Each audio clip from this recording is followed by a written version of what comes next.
আপনারা শুনছেন radio Bikrampur ৯৯.২ FM। প্রাণের কথা মনে সুর, রেডিও বিক্রমপুর 99.2 FM।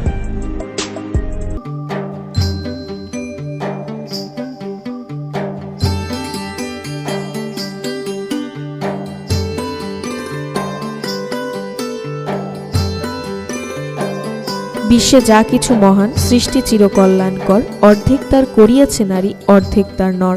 সুপ্রিয় শ্রোতা, সবাইকে প্রীতি ও শুভেচ্ছা জানিয়ে শুরু করছি নারীর ক্ষমতায়ন, মত প্রকাশের স্বাধীনতা ও অধিকার আদায় করণীয় বিষয়ক রেডিও ম্যাগাজিন অনুষ্ঠান অপরাজিতা। আজ শুনবেন অনুষ্ঠানের ২৪তম পর্ব।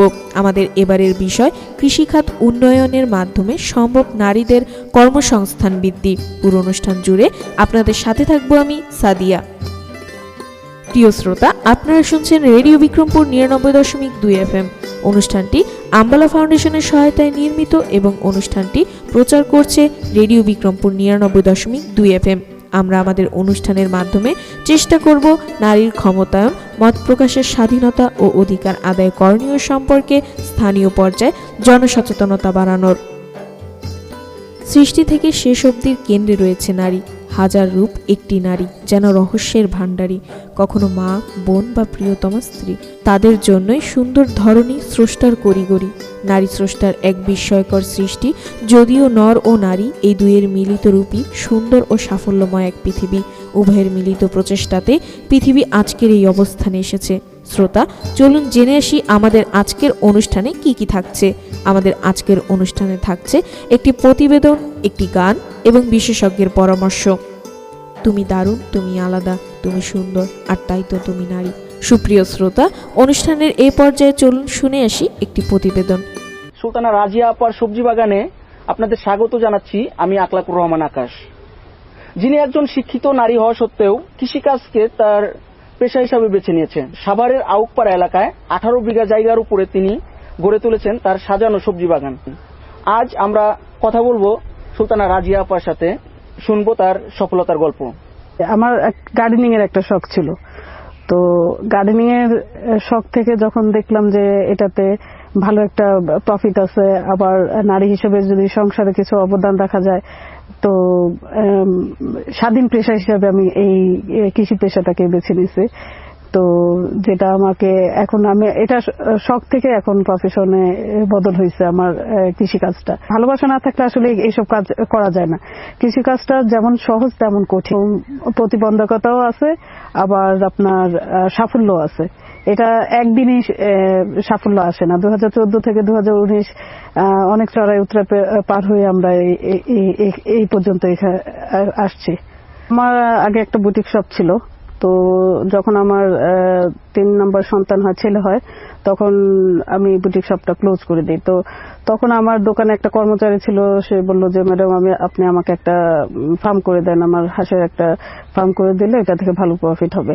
তো দেন আমি ওদের এলাকায় গেলাম, ময়মনসিংহের হালুয়াঘাট, দেখে জায়গাটা দেখে আমার খুব ভালো লাগছে। তো তখন আমি নারায়ণগঞ্জ থেকে 400 খাকি ক্যাম্বল হাঁস নিয়ে আসি। ওই খাকি ক্যাম্বল হাঁস দিয়ে আমার ফার্মিংটা শুরু। তো ফার্মিং করতে যে দেখলাম যে ওই এলাকা অনেক জমি ওয়েস্টেজ পড়ে থাকে আর কি, মানে চাষাবাদ হয় না একটা সময়। তো আমি চিন্তা করলাম যে এখানে কিছু করা যায় কিনা। তো চিন্তা করলাম যদি কৃষি কাজ করা যায়, তো আমি আলাদা এমন কিছু করব যেটা মার্কেটের চাহিদাও বেশি এবং ওইটার রেটটাও বেশি। তখন আমি বিভিন্ন কৃষি সম্প্রসারণ অধিদপ্তর, তারপরে খামারবাড়ির বিভিন্ন ডিডি, ওনাদের পরামর্শ এবং সহযোগিতা নিয়ে আমি চাইনিজ ভেজিটেবলে চাষ শুরু করি। ব্রোকলি, চাইনিজ ক্যাবেজ, লেটুস, তারপরে হচ্ছে আপনার স্প্রিং অনিয়ন, এরপরে হচ্ছে আপনার ক্যাপসিকাম, তারপরে হচ্ছে আপনার লিফ, তারপর হচ্ছে চেরি টমেটো, এগুলোই করি। তো এবছর আমি মূলত ম্যাক্সিমামই আমার করা হয়েছে আপনার শিমলা আর উৎপাদনে অন্যান্য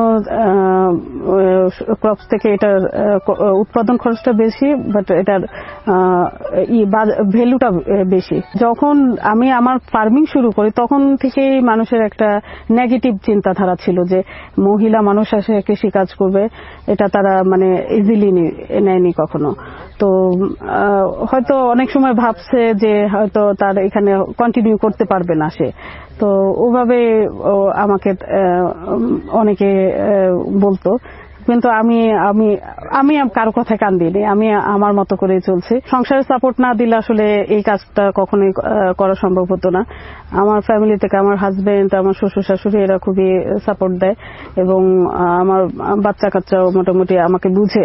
আমি আসলে একটা সমন্বিত খামার করার ইচ্ছা আছে। আমার হাঁস ছিল, হাঁসের পাশাপাশি সবজি শুরু করছি। সবজি যখন শুরু করলাম দেখলাম অনেক সবজি ওয়েস্টেজ হয়, জমি নিড়ানি দিলে দেখা যায় অনেক ঘাস ফেলে দিতে হয়। তখন কিছু ছাগল আনলাম, প্রায় 40টার মতো ছাগল আমার খামারে ছিল।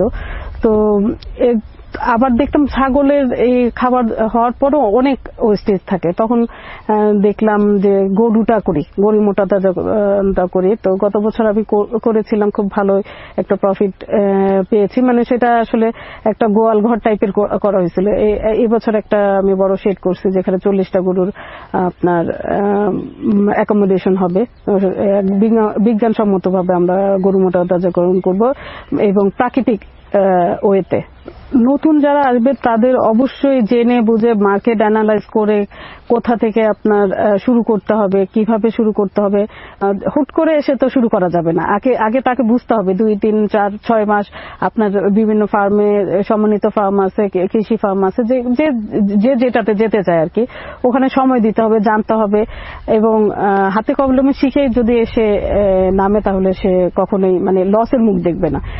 আমার 2 লক্ষ থেকে শুরু হয়েছিল আমার বিজনেসটা। এখন আমার প্রায় 15-16 লাখ টাকার মতো আমার এখানে ইনভেস্ট আছে। সমাজ এখন বদলে যাওয়ার পথে, থেমে নেই আমাদের সমাজের নারীরাও। কৃষিকাজকে নিজের পেশা বানিয়ে পরিচিতি লাভ করছে এবং সাথে নিজের আত্মকর্মসংস্থানও তৈরি করছেন আমাদের সমাজের অনেক নারী।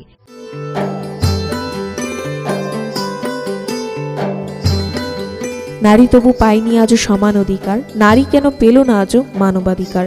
একই সমান শ্রম দিয়ে সে পায় না সমান দাম, একই সমাজে বসত তবু পাইল না সুনাম। সুপ্রিয় শ্রোতা, অনুষ্ঠানের এই পর্যায়ে চলুন শুনে আসি বিষয়ভিত্তিক একটি গান।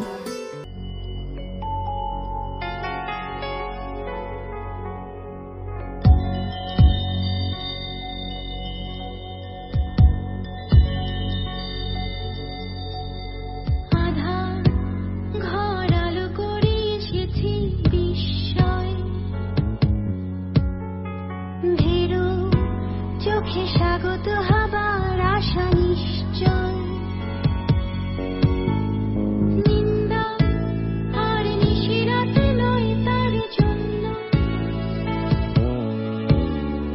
বিশ্ব যেন তারি ছাড়া হবে না তো পূর্ণ। খুলতে দাও রুদ্ধ দ্বার, সুস্বাস্থ্য সুশিক্ষা সম অধিকার। খুলতে দাও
সংসারে সম অবদান, নারী পুরুষের অধিকার সমান, কর্ম সংসারে সম অবদান, নারী পুরুষের অধিকার সমান।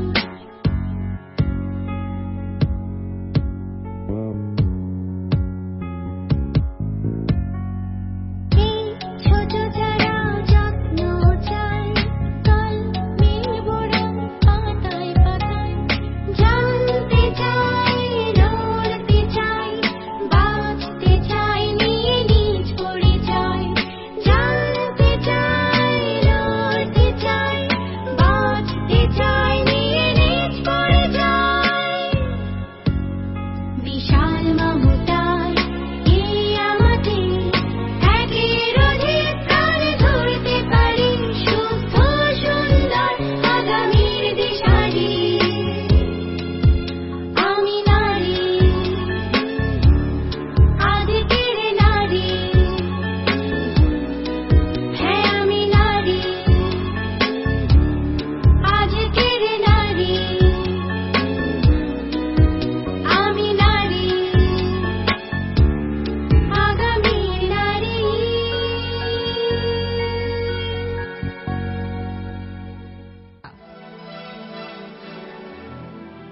কৃষিকাজ শুরুই হয়েছিল নারীদের হাত ধরে। যুগ যুগ ধরে নারী কৃষকেরা কৃষি ক্ষেত্রে বড় অবদান রেখে গেছেন। তাই আমাদের দেশের কৃষি খাতে নারীদের অবদান অনস্বীকার্য।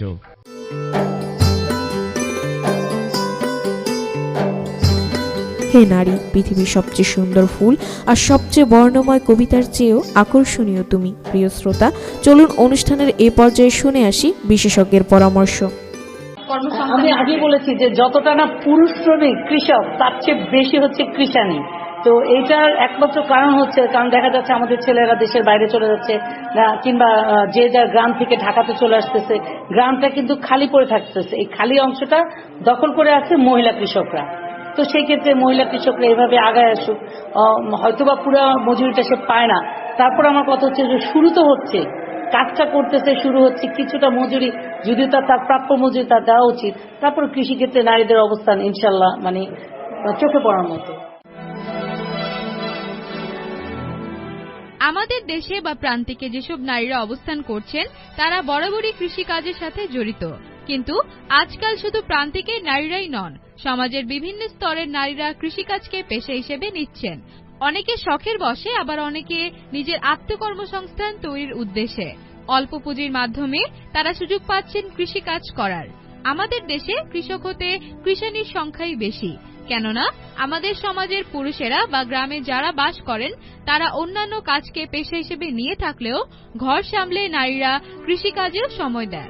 আজকাল শহরে বাস করেও অনেক নারীরা ছাদ কৃষির মাধ্যমেও আয় করছেন। কৃষি অনেক মানুষকেই নিজের কর্মসংস্থান শুরু করতে সাহায্য করছে।